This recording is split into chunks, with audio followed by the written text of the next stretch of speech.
So then, the penultimate topic that we're talking about during this theme of March of sleeping and hibernation or not. Ferrets don't actually hibernate, that's just me.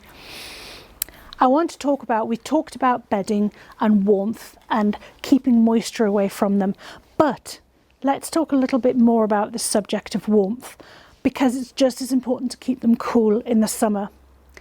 For those of you who don't know, ferrets can't sweat, which means they're unable to regulate their temperature like, say, a dog might by panting. So it's very important to keep your fertils cool in the summer.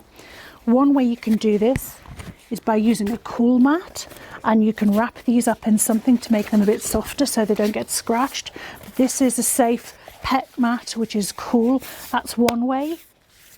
You can also think about using water in a bottle that's been frozen, wrapped in a pillowcase so they don't put their tongue to it.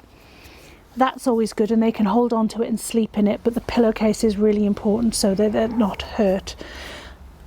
Also think about shade. If your ferrets are outside ferrets, think about putting a sheet across, or being able to, in the summer, put a sheet across to protect the cage from the sun so that it doesn't become a hothouse.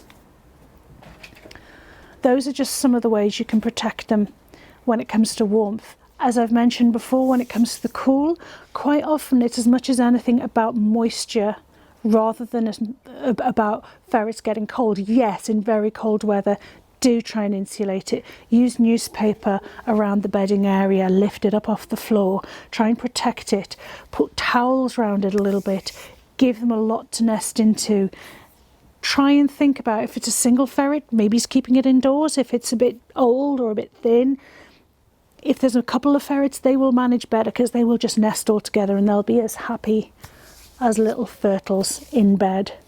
But just remember those extremes of temperature and you'll be grand.